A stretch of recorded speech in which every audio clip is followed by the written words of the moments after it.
नमस्कार, मैं हूं आपके साथ सुहेल खान। हमारी खास पेशकश अतिथि पर अटकी सियासत में आपका स्वागत है। एमपी में एक बार फिर से ये बहस छिड़ गई है कि शिक्षा व्यवस्था अतिथि शिक्षकों और विद्वानों के हाथ में है, जो क्वालिटी एजुकेशन नहीं दे पा रहे। इसके लिए अलग अलग तर्क भी पेश किए जा रहे हैं। किसी का कहना है कि अतिथि शिक्षकों को जिम्मेदारी का एहसास नहीं है, तो किसी का कहना है कि अतिथि शिक्षकों के नियमित न होने के चलते सरकार भी इन पर ध्यान नहीं दे रही है। वहीं अतिथि शिक्षकों के नियमितीकरण की लंबे समय से चली आ रही मांग अब भी अधर में लटकी है। लेकिन इस बीच उम्मीद की एक किरण जगी है, पर वो क्या असर दिखा पाएगी ये कहना मुश्किल है। तो अगले आधे घंटे में कुछ खास मेहमानों के साथ आज चर्चा इसी बात पर।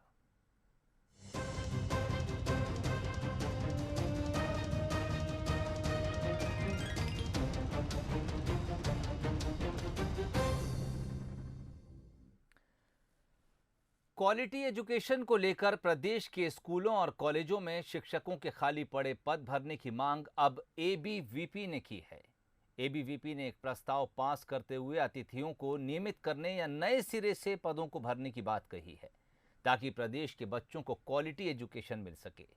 इस प्रस्तावों के बाद एक बार फिर अतिथियों में भी नियमित होने की आस जगी है। देखिए ये खास रिपोर्ट, उसके बाद चर्चा। प्रदेश में जब भी बात क्वालिटी एजुकेशन की होती है तो अतिथि शब्द जहन में आ जाता है। अतिथि शिक्षक और अतिथि विद्वान प्रदेश के स्कूल और कॉलेजों में संविदा पर पढ़ाने वाले वो शिक्षक हैं जो खुद को नियमित करने की मांग को लेकर काफी समय से मांग कर रहे हैं। इसी बीच इंदौर में हुए एबीवीपी के 53वां प्रांत अधिवेशन में प्रदेश में क्वालिटी एजुकेशन को लेकर चर्चा हुई, जिसमें अतिथियों को नियमित करने और खाली पदों को भरने को लेकर प्रस्ताव भी पास किया गया। तो हम लोगों ने अतिथि शिक्षकों को हटा करके तुरंत सरकारी नियुक्तियां प्रारंभ की जाए और कहीं ना कहीं प्राचार्यों और महाविद्यालयों में इनकी सरकारी नियुक्ति स्थायी की जाए, इसके लिए एक विषय उठाया है। आंकड़ों पर नजर डालें तो प्रदेश में 55,000 से ज्यादा अतिथि शिक्षक हैं। वहीं अतिथि विद्वान की संख्या 3,500 से ज्यादा है। वर्तमान की बात करें तो प्रदेश में स्कूलों में पढ़ाने वाले अतिथि शिक्षकों की कुल संख्या 30,515 है, जिसमें वर्ग 1 में 20,249 अतिथि शिक्षक हैं, तो वर्ग 2 में 10,266 शिक्षक पढ़ा रहे हैं। प्रदेश के सरकारी स्कूलों में 2011 में शिक्षकों के 75,000 पद खाली थे। 2013 में 16,000 शिक्षकों की भर्ती की गई। प्रदेश में 1,15,503 स्कूल हैं। इनमें 81,335 प्राथमिक, 30,308 माध्यमिक और 3,863 हाई स्कूल हैं। इनमें उच्चतर माध्यमिक शिक्षक वर्ग के 30,000, माध्यमिक शिक्षक वर्ग के 22,000 और प्राथमिक शिक्षकों के 19,000 से ज्यादा पद खाली हैं। बहरहाल एबीवीपी के प्रस्ताव के बाद अतिथि शिक्षक संघ ने खुशी जताई है। अगर अखिल भारतीय परिषद ने प्रस्ताव भेजा है तो हम उनका स्वागत करते हैं, क्योंकि उन्होंने हमारे पक्ष में ये प्रस्ताव रखा और हमें पूर्ण उनसे विश्वास है कि वो हमारी इस मांग को बिल्कुल मनवाएंगे। साल 2018 के विधानसभा चुनाव में कांग्रेस ने अपने घोषणा पत्र में अतिथि शिक्षकों और अतिथि विद्वानों को नियमित करने का वादा किया था, लेकिन कोई कार्रवाई नहीं हुई। लेकिन एक बार फिर एबीवीपी के प्रस्ताव के बाद अतिथि विद्वानों में नियमित होने की आस जगी। बहरहाल अब देखना होगा कि सरकार क्वालिटी एजुकेशन को लेकर एबीवीपी के प्रस्ताव पर क्या कदम उठाती है। Bureau report, Bansal news. तो एबीवीपी ने अपने अधिवेशन में ये मांग रख तो दी है, लेकिन अब इस पर सरकार किस तरह से एक्शन लेती है और अतिथि शिक्षकों के नियमितीकरण की मांग जो एक लंबे समय से अधर में है, वो किसी किनारे पर लगती है या नहीं, आज इन्हीं सवालों पर चर्चा करेंगे। मिलिए मेरे साथ जुड़े मेहमानों से। शालिनी वर्मा इस वक्त मेरे साथ जुड़ी हैं। आप प्रांत मंत्री हैं अखिल भारतीय विद्यार्थी परिषद की। शालिनी जी, स्वागत है बंसल न्यूज़ में आपका। इसके अलावा जगदीश शास्त्री जी मेरे साथ जुड़ गए हैं। आप प्रदेश अध्यक्ष हैं अतिथि शिक्षक संघ के। जगदीश शास्त्री जी, बहुत स्वागत है आपका। शुरुआत शालिनी जी आपके साथ करना चाहूँगा और सबसे पहले यही जानना चाहूँगा कि दरअसल जो आज अधिवेशन था उसमें अतिथि शिक्षकों से जुड़ी जो कुछ बातें आप लोगों ने रखी हैं उसकी जानकारी।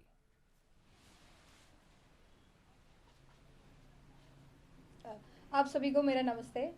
मैं शालिनी वर्मा, अखिल भारतीय विद्यार्थी परिषद मध्य भारत प्रांत की प्रांत मंत्री।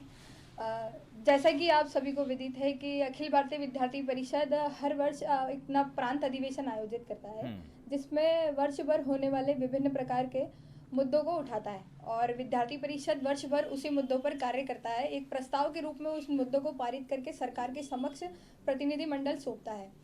इसी के निमित्त हम सभी के जानकारी में है कि अभी हाल ही में केंद्र सरकार ने राष्ट्रीय शिक्षा नीति को लागू किया है। ऐसे समय राष्ट्रीय शिक्षा नीति को धरातल तक ले जाने का काम विद्यार्थी परिषद तो करेगा ही साथ शिक्षा की गुणवत्ता को सुलभ और एक गुणवत्तापूर्ण बनाने के लिए कहीं ना कहीं शिक्षकों का अहम योगदान है। ऐसे समय विद्यार्थी परिषद ने अपने प्रस्ताव में एक मांग उठाई है कि कहीं ना कहीं हमें रिक्त पड़े शैक्षणिक पदों पर भर्ती करना अभी बहुत ही आवश्यकता नजर आ रही है। कई अपने मध्य प्रदेश के ऐसे महाविद्यालय हैं जहाँ पे विभिन्न प्रकार के विषय तो संचालित होते हैं, किंतु स्थायी प्राचार्य स्थायी प्राध्यापकों की यदि हम संख्या की बात करें तो 1 से 2 प्राध्यापक वहाँ उपस्थित पाए जाते हैं। कई राज्य विश्वविद्यालयों की यदि हम बात करें तो उन पे अकादमिक का प्रभार भी रहता है और साथ ही साथ उन पे पढ़ाने का प्रभार भी रहता है। ऐसे में ना तो वो विद्यार्थियों को एक सुलभ गुणवत्तापूर्ण शिक्षा प्रदान कर पा रहे हैं, ना ही वे अकादमिक कार्य को व्यवस्थित रूप से कर पा रहे हैं। ऐसे समय विद्यार्थी परिषद के ध्यान में आता है कि कहीं ना कहीं हमें रिक्त पड़े शैक्षणिक पदों पर तुरंत त्वरितता से नियुक्तियां जारी करना चाहिए और लंबे समय से हमारे अतिथि विद्वानों को भी अवसर प्रदान करना चाहिए, क्योंकि कहीं ना कहीं एक आयु सीमा भी इसमें बीच में आती है। ठीक। तो एक रिक्त पदे शैक्षणिक पदों पर तुरंत भर्ती हो, ऐसा विद्यार्थी परिषद के 53वें अधिवेशन का सरकार को लेकिन क्या आपकी ये भी मांग रहेगी कि जो पद रिक्त पड़े हैं पहले उन पर अतिथि शिक्षकों की भर्ती कर दी जाए, क्योंकि कई साल से वो इस इंतजार में हैं और लगभग कई साल से अपनी सेवाएं भी दे रहे हैं। क्या इस बात पर भी आप लोगों ने ध्यान दिया कि पहले इन्हीं लोगों से पद भर दिए जाएं? जी, जैसा कि हम सबकी जानकारी में ये और सभी लोग विद्यार्थीगण भी ये देख रहे हैं कि कहीं ना कहीं अतिथि शिक्षक एक इतने लंबे वर्षों से इतने अनुभव में है कि उनको कहीं ना कहीं प्राथमिकता देना मध्य प्रदेश सरकार का भी कर्तव्य बनता है।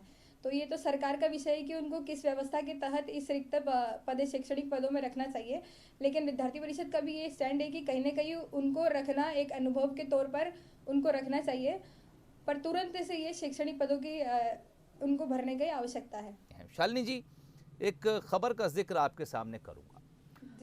दरअसल सरकार कई बार ये कहकर इस बात को नज़रअंदाज कर देती है कि अभी स्कूल व्यवस्था में जो कुछ चल रहा है वो सब कुछ ठीक ठाक है और अतिथि शिक्षकों के भरोसे हमने कई स्कूल छोड़ भी रखे हैं। ऐसे में अतिथि शिक्षकों के ऊपर जब उंगली उठाने वाले बात करते हैं तो वो ये कहते हैं कि दरअसल ये सरकार के रेगुलर एम्प्लॉय नहीं है, इसलिए इनके भीतर जो जिम्मेदारी होना चाहिए वो उस तरह से है नहीं। दूसरी तरफ सरकार भी ये सोचती है कि चूंकि ये हमारे रेगुलर एम्प्लॉय नहीं हैं, इसलिए इन पर ज़्यादा नज़र रखने की ज़रूरत नहीं है। या तो कभी ज़रूरत पड़ी तो हटा दिए जाएंगे या फिर जिस तरह से मामला चल रहा है चलता रहेगा। रायसेन ज़िले का नाम सबने सुना होगा, उसके भीतर सिलवानी एक जगह है, वहाँ से एक खबर मैंने पढ़ी। यहाँ पर 12वीं क्लास तक का स्कूल है, इसमें एक भी रेगुलर टीचर नहीं है। ये पूरा का पूरा स्कूल अतिथि शिक्षकों के भरोसे है। 9वीं क्लास का रिजल्ट 64% से ऊपर और 11वीं क्लास का रिजल्ट 95% से ऊपर रहा। ये आंकड़े ये बताते हैं कि दरअसल जिम्मेदारी का एहसास होना चाहिए। इस बात से फ़र्क नहीं पड़ता कि आप अतिथि शिक्षक हैं या फिर आप रेगुलर शिक्षक हैं, लेकिन ये बात भी सही है कि जो लोग लगातार पिछले कई साल से बतौर अतिथि शिक्षक मध्य प्रदेश के स्कूलों में अपनी सेवाएं दे रहे हैं, उनका हक पहले बनता है। शालिनी जी। जी, बिल्कुल मैं आपकी बात से सहमत हूँ। तो कहीं न कहीं जब शैक्षणिक रिक्त पड़े पदों पर ऐसे अतिथि शिक्षकों को अवसर मिलेगा तो कहीं ना कहीं हमारी शिक्षा की गुणवत्ता और सुधरेगी। और ये सरकार का निर्णय है कि किस व्यवस्था से अतिथि शिक्षकों को रखना है, किस व्यवस्था से इन शैक्षणिक पदों की पूर्ति करना है। विद्यार्थी परिषद का तो ये स्टैंड है कि कहीं ना कहीं हमें ऐसे महाविद्यालयों, ऐसे विद्यालयों, ऐसे राज्य विश्वविद्यालयों में रिक्त पड़े शैक्षणिक पदों की भर्ती त्वरितता से करना चाहिए। यह विद्यार्थी परिषद के 53वें अधिवेशन के माध्यम से हमने विषय उठाया है और निश्चित तौर पर हम पूरे वर्ष भर इस विषय को लेकर मध्य प्रदेश सरकार से प्रतिनिधिमंडल बात करता रहेगा और हमें आशा भी है मध्य प्रदेश सरकार से कि कहीं ना कहीं वह रिक्त पदों पर पड़े शिक्षकों की भर्ती तुरंत करेंगे। जगदीश साहब, एक अखबार में खबर पढ़ रहा था, 2019 में तकरीबन 15,000 सरकारी स्कूलों को बंद करने की तैयारी थी और 2020 आते आते करीब 13,000 सरकारी स्कूलों को बंद करने की तैयारी शुरू कर दी गई। एक मोटे तौर पर अगर आंकड़ा हम देखें, इसमें प्राइमरी, मिडिल और हायर सेकेंडरी स्कूलों को मिलाएं तो 1.25 लाख के करीब स्कूल बैठते हैं। ऐसे में जो 75,000 पद रिक्त पड़े हैं, सरकार ने जो ज़ीरो प्रेजेंट पॉलिसी लेकर आई है बच्चों की, कि जहां पर बच्चों की तादाद कम है उन स्कूलों को बंद कर दिया जा रहा है और उनके स्टाफ को दूसरी जगह एडजस्ट कर दिया जा रहा है। आपको लगता है कि आने वाले समय में अगर स्कूलों की तादाद इसी तेज़ी से घटती रही तो फिर ये जो आंकड़ा है कि इतने स्कूल, इतने शिक्षक चाहिए और 75,000 पद रिक्त हैं, ये आंकड़ा कहीं ना कहीं गैप फिल हो जाएगा और ये ज़रूरत महसूस नहीं होगी फिर के किसी नए टीचर को भर्ती किया जाए? जी बिल्कुल। आपके माध्यम से सर्वप्रथम तो विद्यार्थी परिषद को मैं धन्यवाद देना चाहता हूं, जिन्होंने जी। अपने मन से आज अतिथि शिक्षकों की आवाज उठाई। ठीक। आपसे मैं कहना चाहता हूं कि वर्तमान समय में जो ये जीरो बैलेंस, मतलब स्कूलों को बंद करके जो अतिरिक्त स्कूल है जहां पर विद्यार्थियों की संख्या कम है उनको मर्ज करके और बड़े स्कूल फोकस किए जा रहे हैं जी। कहीं ना कहीं निश्चित इससे शिक्षा का स्तर जरूर सुधरेगा। लेकिन जो आप खुद बताइए, आज मध्य प्रदेश में लगभग 70,000 अतिथि शिक्षक जो लगभग 12 वर्षों से आपको सेवाएं दे रहे हैं और आप भी अनेक मंचों से लगातार बोलते आ रहे हैं कि आपका भविष्य हम सुरक्षित करेंगे। आज 12 वर्ष के बाद वो एक शिक्षक की भूमिका में अपने रोल में आ चुके हैं। वो आज कोई दूसरा व्यवसाय भी नहीं कर सकते हैं। आज वो कहाँ जाएंगे? आज उनको जरूरत है नौकरी की। अभी पूरे कोरोना काल में ऐसी स्थिति है कि अतिथि शिक्षकों की दयनीय हालत है। उनको सर्वप्रथम अतिथि शिक्षकों को नियमित करना चाहिए, उसके बाद में जो पद बचे उस पर भर्ती करना चाहिए। ये मध्य प्रदेश शासन की पहली प्राथमिकता होना चाहिए। आप रोजगार की बात करते हैं, आप भविष्य सुरक्षित की बात करते हैं, लेकिन आप उन लोगों की चिंता तो करिए जो आपके अभी सिस्टम में है। आपके सिस्टम में होने के बावजूद भी उनका भविष्य अधर में है। तो मैं धन्यवाद देता हूं विद्यार्थी परिषद का, और उनको इस बात पर जोर देना चाहिए, सरकार से मांग करना चाहिए कि अतिथि शिक्षक जो कि अभी कार्यरत हैं और जो पहले से कार्य रह चुके हैं उन लोग। ठीक, फिर कुछ प्रॉब्लम है कनेक्शन में, दोबारा कोशिश करेंगे जोड़ने की। शालिनी वर्मा जी, लगातार आप जगदीश शास्त्री साहब की बात सुन रही होंगी। आपका अधिवेशन हुआ, उसमें आपने एक प्रस्ताव भी पास किया। अब इसको आगे आप किस तरह लेकर जाएंगी? क्या आप सरकार के सामने अपना ये प्रस्ताव पेश करेंगी, या फिर ये कि आपके जो कुछ पदाधिकारी हैं वो सरकार के जिम्मेदारों से मिलेंगे और उनके सामने ये मांग रखेंगे कि अब स्कूलों में जो खाली पद पड़े हैं उन्हें भरा जाए, और साथ ही आप अतिथि शिक्षकों की तरफ से भी आवाज़ बनकर सरकार के सामने ये मांग रखेंगे कि जो अतिथि शिक्षक कई साल से स्कूलों में काम कर रहे हैं उनको उनके अधिकार के तौर पर नियमित किया जाए?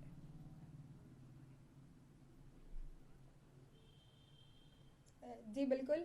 हर वर्ष विद्यार्थी परिषद अपना प्रस्ताव पारित करने के बाद एक प्रतिनिधिमंडल उच्च शिक्षा मंत्री और माननीय मुख्यमंत्री जी को अपने तीनों प्रस्ताव सौंपता है। निश्चित तौर पर हम शीघ्र ही ये तीनों प्रस्ताव मध्य प्रदेश सरकार के समक्ष रखेंगे, और जिस प्रकार सरकार निर्णय करे कि अतिथि शिक्षकों को किस व्यवस्था के तहत रखना है, किंतु विद्यार्थी परिषद सदैव अपने स्टैंड पर अड़ी रहेगी कि कहीं ना कहीं शैक्षणिक रिक्त पदों पर वो त्वरितता से नियुक्तियाँ भरें। बाकी सरकार का निर्णय है, उन्हें प्राथमिकता किन्हें देनी है वे भी शीघ्र वे तय करें। ठीक, जगदीश शास्त्री साहब हमारे साथ लगातार जुड़े हुए हैं। जगदीश साहब, क्या लगता है, सरकारें कई आई और गई और आप लोगों से वादे भी किए जाते हैं, लेकिन दरअसल जो स्थिति आपकी आज से कुछ साल पहले थी वो स्थिति आज भी बनी हुई है। हमने इससे पहले ये भी देखा कि आप लोग अपनी मांगों को लेकर कई तरह के धरने प्रदर्शन कर चुके हैं, सरकारों के खिलाफ नारेबाजी भी होती है, उसके बाद कुछ लोग आपसे मिलने भी पहुंचते हैं, आपको आश्वासन भी दिया जाता है।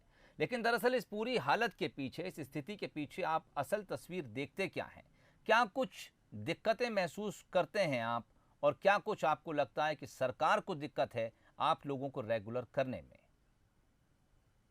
बिल्कुल, बहुत अच्छी बात है, क्योंकि स्थिति ये होती है कि जो राजनीतिक क्षेत्र से जुड़े नेतागण या मंत्रीगण है वो तो चाहते हैं कि जो अतिथि शिक्षकों का मुद्दा अटका हुआ है वो जल्दी सॉल्व हो जाए।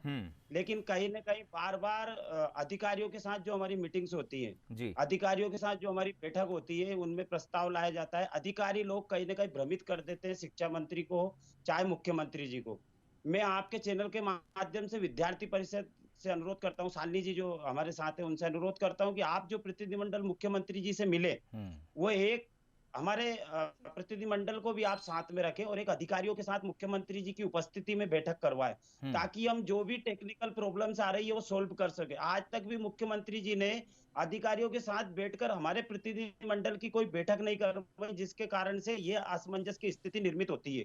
अगर वो करवाए तो हम लोग पूरे रास्ते बता दें, क्योंकि वर्तमान समय में 1,23,000 शिक्षकों की आवश्यकता मध्य प्रदेश में है। अगर वो शिक्षा नीति के अनुसार ये बड़े स्कूलों में छोटे स्कूल अगर मिला भी देते हैं तो भी मध्य प्रदेश में 85,000 शिक्षकों की भर्ती होना है, और अतिथि शिक्षक मात्र 70,000 है। उसके बाद भी शिक्षकों की भर्ती की जा सकती है। हम मेरिट के आधार पर चयन होते हैं, हम डीएड बीएड हैं, हमको 12 साल का अनुभव है, और क्या चाहिए आपको ये। और हमारे पढ़ाने के बाद भी मध्य प्रदेश में 100% शिक्षा का रिजल्ट आ रहा है, हमारे पढ़े लिखे बच्चे टॉप मेरिट लिस्ट में आ रहे हैं। सब कुछ एजुकेशन के बाद भी आप हमारी परीक्षाएं ले सकते हैं, उसमें चयनित अतिथि शिक्षकों को आप शिक्षक बना सकते हैं। ये हमारी शिक्षकों से मांग है। विद्यार्थी परिषद ने अच्छा मुद्दा उठाया, मैं बार बार उनको धन्यवाद देता हूं। अब उनको जरूरत है कि हमारे एक प्रतिनिधिमंडल को विद्यार्थी परिषद अपने साथ में ले, हमारी चीजों को समझे और हमारे साथ मुख्यमंत्री जी के सामने बैठे और अधिकारियों को भी बिठाए और 1-2 मीटिंग में हमारा मुद्दा सोल्व करें। ठीक, शालिनी जी आप सुन रही होंगी, जगदीश शास्त्री साहब ने जो मांग रखी है, उनका कहना है कि अगर आप लोग कभी मिनिस्टर से मिलने जाते हैं या फिर सीएम से मिलने जाते हैं तो एक प्रतिनिधिमंडल हमारी तरफ से भी हो। जी जी बिल्कुल, मैं अपने संगठन में ये आपका विषय रखूंगी। जिस भी प्रकार से चर्चा बनती है बंसल न्यूज़ के माध्यम से मैं आपसे संपर्क कर लूंगी, तो आपको मैं आगामी सूचना के माध्यम से किस प्रकार हमें ये प्रस्ताव उन्हें सौंपना है आपको मैं सूचित कर दूंगी। ठीक, शालिनी वर्मा जी का कहना है कि जब भी इस तरह की कोई हालात बनेंगे वो आपके एक प्रतिनिधिमंडल को, यानी जगदीश शास्त्री साहब आपके प्रतिनिधिमंडल को ज़रूर सीएम या फिर मंत्री से मिलवाने के लिए ले जाएंगे और कोशिश करेंगे कि आपको आपका हक मिले। एक सवाल जगदीश शास्त्री जी, हालांकि ये सवाल थोड़ा सा चुभता हुआ आपके लिए हो सकता है। अक्सर अतिथि शिक्षक इस काम के लिए और इस नाम के लिए बदनाम हैं कि वो काम नहीं करते हैं। दरअसल पूरा लोड रेगुलर शिक्षकों पर होता है और आप का जो व्यवहार है सरकारी स्कूलों में वो अतिथियों के जैसा है, और शायद कई बार हास परिहास का विषय भी ये शब्द बनता है जब आप अतिथि शिक्षक कहलाते हैं। मैं चाहूँगा कि इस तरफ आप ज़रूर अपना पक्ष रखें। बिल्कुल, बहुत बहुत धन्यवाद, आपने अच्छा प्रश्न किया है। मैं आपको बता देना चाहता हूं कि मध्य प्रदेश स्कूलों में वर्तमान में 280 विद्यालय मध्य प्रदेश में ऐसे हैं जहां पर अतिथि शिक्षक ही ताला खोलते हैं और अतिथि शिक्षक ही ताला लगाते हैं, वहां पर कोई भी नियमित शिक्षक नहीं है। साथ ही मध्य प्रदेश के 90% ऐसे स्कूल है जहां पर एक नियमित शिक्षक है, बाकी 5 से 6 अतिथि शिक्षक ही विद्यार्थियों को चला रहे हैं। तो फिर मैं आपको ये बताना चाहता हूँ कि जहां पर 90% आज अतिथि शिक्षक है जो विद्यालयों का संचालन कर रहे हैं, क्योंकि भर्ती निकली है वो भी 45,000 की निकली है, तो आप खुद बताइए कि नियमित शिक्षकों का तो अभाव है। दूसरी बात, हम अतिथि बनकर अगर नहीं पढ़ा रहे होते तो मध्य प्रदेश का शिक्षा का जो परिणाम है वो इतना अच्छा नहीं होता। रेगुलर शिक्षक से भी भांति हम लोग पढ़ा रहे हैं, उनके निर्देशन में हम पढ़ा रहे हैं, हम उनके ऊपर कोई आक्षेप नहीं लगाना चाहते हैं, हमारे सीनियर हैं और हमसे अच्छा व्यवहार भी वो करते हैं। साथ ही हम पूरा परिणाम देते हैं, हाजिरी रजिस्टर हम बनाते हैं, जबकि हमें 3 पीरियड का पैसा गवर्नमेंट देती है, 3 पीरियड पढ़ाने का देती है, और हमारे साथ वो व्यवहार गवर्नमेंट अतिथि की तरह व्यवहार करती है, लेकिन हम ऐसा व्यवहार नहीं करते। हम विद्यार्थियों के साथ नियमित शिक्षक की तरह व्यवहार करते हैं, उनके भविष्य की चिंता करते हैं, उनको अतिरिक्त कक्षाएं भी पढ़ाते हैं, और साथ ही हम चाहते हैं कि उनका परिणाम बहुत अच्छा निकले। ईश्वर हमें देख रहा है, शासन हमें देख रहा है, मुख्यमंत्री बहुत अच्छे हैं, पवित्र मन विचारधारा के व्यक्ति हैं, हम उनसे लगातार मांग भी करते रहते हैं, और वो जन जन के मामा भी है। हम चाहते हैं कि हमारे बच्चों का भविष्य भी उनके ऊपर है। जब हम मध्य प्रदेश के बच्चों के भविष्य की चिंता कर रहे हैं तो वो भी हमारे बच्चों का, हमारे परिवार के भविष्य की चिंता करें। और निश्चित हम कोई आक्षेप नियमित शिक्षकों के ऊपर नहीं लगाते, वो निश्चित हमें हमारे छोटे भाई की तरह रखते हैं, और हम पूरे विद्यालयों में नियमित शिक्षक की बात सेवा करते हैं, अच्छे परिणाम देते हैं और विद्यार्थियों को पूरी चिंता के साथ पढ़ाते हैं। जगदीश साहब, फिर उपेक्षित होने की वजह आप क्या कुछ देखते हैं? दूसरी बात मैं ये भी जानना चाहूँगा कि अगर हम एक रेगुलर टीचर और अतिथि शिक्षक को मिलने वाले मानदेय की अगर तुलना करें, कितना फर्क बैठता है इसमें? मानदेय की अगर बात करें तो मानदेय तो हम मात्र 3500, 4500 और 5500, वर्ग 1 में 5500 मिलता है, वर्ग 2 में 4500, वर्ग 3 में 3500 रुपए मिलते हैं। इसके अलावा कोई भत्ता नहीं? जी, इसके अलावा कोई हमें पैसा नहीं मिलता है। ठीक। इस पे हम लोग नौकरी करते हैं, छोटे से वेतनमान में घर चलाते हैं। तो हमारी जो उपेक्षा का कारण यही है कि हम पूरी तरीके से पढ़ने के बावजूद भी अतिथि नाम जो हमको पिछली जी। सरकारें देके गई है, वो हम लोगों के साथ जुड़ा है। हम चाहते हैं कि अतिथि हमारा हटे और हम शिक्षक के रूप में आए। हम तो सरकार से ये भी कहते हैं कि आपके ऊपर अगर अतिरिक्त आर्थिक भार पड़ता हो, तो हम जब तक आपसे मानदेय और वेतन की मांग नहीं करेंगे, जब तक आपकी स्थिति मजबूत नहीं हो। लेकिन हमारा भविष्य आप सुरक्षित कर दें। हम आपके शिक्षा नीति के अनुसार एग्जाम देने को भी तैयार हैं, हम योग्य हैं, हम उसको भी फेस करेंगे, लेकिन आप हमें शिक्षक की परीक्षा में लें और शिक्षक की तरह हमें नियमित कर आप विद्यालय में हमें नियमित करें। चलिए, आपकी मांग और हम सोचते हैं कि यकीनन जो जिम्मेदार इस वक्त हमें देख रहे होंगे या फिर आगे देखेंगे, वो आपकी इस मांग पर ज़रूर विचार करेंगे। और जैसा कि आपने बताया कि 3 अलग अलग वर्ग में दरअसल जो आप लोग हैं, ग्रेड 1, 2 और 3 में आपको जो पैसा मिलता है 3500, 4500 और 5500 रुपये। मध्य प्रदेश में इस वक्त मनरेगा मजदूरी के जो आंकड़े हैं, मैंने नेट पर वो सर्च किए, 167 रुपये प्रतिदिन का ये आंकड़ा आता है। और अगर इसको हम 30 दिन से मल्टीप्लाई कर दें तो शायद मनरेगा में मजदूरी करने वाले मजदूर की जो मजदूरी है वो आपके तृतीय वर्ग कर्मचारी जो है, ग्रेड 3 का टीचर, उससे कहीं ज़्यादा बैठती है। और हो सकता है कि जो सेकंड आपका है 4500 रुपये, ये उससे भी ऊपर निकल जाएगी। हालांकि ये रोज़गार 365 दिनों का नहीं है। बहरहाल उम्मीद यही है कि जिम्मेदार अगर देखते हैं, सोचते हैं, समझते हैं, और जैसा कि शालिनी वर्मा ने भी अपनी बातचीत में जिक्र किया, उनका कहना है कि दरअसल अखिल भारतीय विद्यार्थी परिषद का ये मानना है, ये सोचना है कि मध्य प्रदेश में जो स्कूल शिक्षा व्यवस्था है वो बेहतर होनी चाहिए, उसमें सुधार आना चाहिए। और इसीलिए एबीवीपी ने इंदौर में हुए अपने अधिवेशन में एक प्रस्ताव पास किया। उनका कहना है कि हम राज्य सरकार से इस बात के लिए मांग करेंगे कि मध्य प्रदेश में जो टीचर्स के पद खाली पड़े हैं उन पर जल्द भर्ती की जाए, नियुक्तियां की जाएं, और जो अतिथि शिक्षक लंबे समय से इन स्कूलों में अपनी सेवाएं दे रहे हैं उनको भी रेगुलर टीचर के तौर पर मौका दिया जाए। हालांकि इसके लिए जो कुछ एग्ज़ाम लेना हो ज़रूरी वो ले लिया जाए।